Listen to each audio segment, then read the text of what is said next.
Bonjour et bienvenue dans cette vidéo. Aujourd'hui, vous avez vu qu'il y a deux consoles.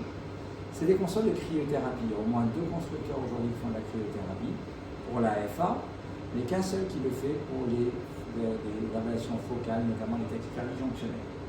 Ça, c'est mon ancienne console. Et ça, c'est la nouvelle qu'on a essayée aujourd'hui. Je voudrais faire avec vous une revue comparative avant, après, qu'est-ce qui est mieux. D'abord, avant, relativement simple finalement, un bouton pour lancer les tirs, un bouton pour arrêter et une pédale au pied, très pratique pour lancer, pour arrêter les tirs ou pour dégonfler le ballon lorsqu'on est en ablation. Et là, les tableaux avec les températures, là c'est normal qu'elle indique ça parce qu'elle attend que vous ayez un cathéter. Ici, ce curseur qui donne une idée de combien il reste de gaz. Et puis voilà, on la connaît depuis des années. Elle a un petit ronronnement qu'on entend, mais elle a tendance un peu à ronronner, et notamment surtout au démarrage. Et aujourd'hui, on a démarré, on était le premier centre Île-de-France à utiliser la nouvelle console. Donc, vous voyez, il y a beaucoup de choses qui n'ont pas changé. Le branchement des câbles n'a pas changé, le câble coaxial pour le protoxyde d'azote n'a pas changé, mais il y a des nouveautés, c'est-à-dire que là, pour le moment, elle n'a pas de pédale, mais elle a une télécommande. La télécommande, finalement, c'est la même que celle qui est ici, avec plus de boutons. C'est-à-dire ici pour gonfler le ballon, ici pour lancer le froid, ici pour marquer quand on a bloqué une veine, ici pour déterminer la durée maximale du tir qu'on voudrait, si c'est 4 minutes ou autre, vous voyez l'heure ici, et ici pour arrêter le tir ou pour dégonfler le ballon d'une chance. Et vous voyez déjà, vous avez beaucoup plus d'informations. Vous pourrez mettre le nom du patient, bien sûr qu'ici on a enlevé, et ici combien il vous reste de protoxyde d'azote dans votre bouteille, la date du jour, ça va générer un rapport, un PDF, qui peut être assez sympa à mettre sur les contrôles. La durée maximale du tir, une alerte de température éventuellement, mais malheureusement ce n'est pas une alerte qui sonne, c'est pas une alerte seule.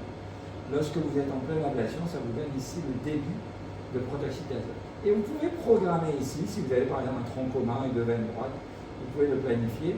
Et pour chaque tir, vous pouvez indiquer quel tir vous avez fait. Vous voyez ici on a fait 3 tirs sur la supérieure gauche, et puis un tir sur la supérieure droite, sur la inférieure droite, et puis bizarrement, à mon avis il y a une erreur, il doit en manquer une dans le plan. Et si je vais dans mes tirs, cette fois-ci j'ai les courbes que je peux sauvegarder. C'est-à-dire je vois au bout de combien de temps le tir a marché, ici c'était à 23 secondes, et ça on l'a marqué ici en appuyant pendant la procédure ici. Deuxièmement, au bout de 30 secondes, ça me montre ma température. Et vous voyez, la température maximale qui avant, on pouvait l'évaluer de manière un peu en surveillant la fin du tir. Cette fois-ci, il me garde la valeur. Donc finalement, j'ai pas mal d'informations sur mon tir et sur son succès. L'indication, etc. Donc vous pouvez avoir un beau rapport. Bien sûr, elle communique également avec la d'électrophysiologie de telle manière que les tirs soient sauvegardés sur notre rapport. Donc, alors, on s'y fait facilement. Elle a beaucoup de points positifs et quelques points négatifs. Beaucoup de points positifs, d'abord l'ergonomie, on voit bien qu'elle est ergonomique, la couleur des écrans rappelle beaucoup notre électrophysiologie, beaucoup d'informations, et elle va plaire notamment si vous êtes un jeune rythmologue, vous avez plein d'informations, ça va vous plaire énormément.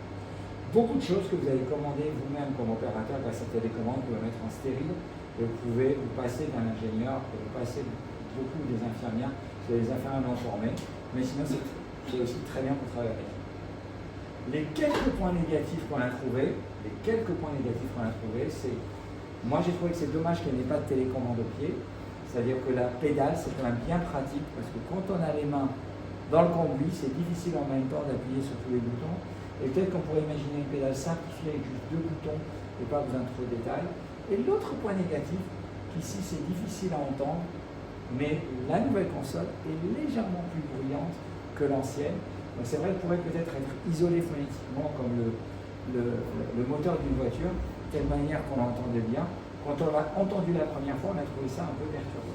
Sinon, facilement, elle est moins encombrante d'ailleurs, et elle ne change pas votre manière de travailler, elle est facile à intégrer. On a eu la chance d'être les premiers en Île-de-France d'essayer, on va la garder, je vous promets, on ne va pas la laisser repartir. Et puis elle se rapproche aussi de celle d'un autre concurrent qui a une console assez similaire. Merci beaucoup pour votre attention. Merci de mettre un grand max de pouces bleu à la vidéo et à très très bientôt. Bye bye.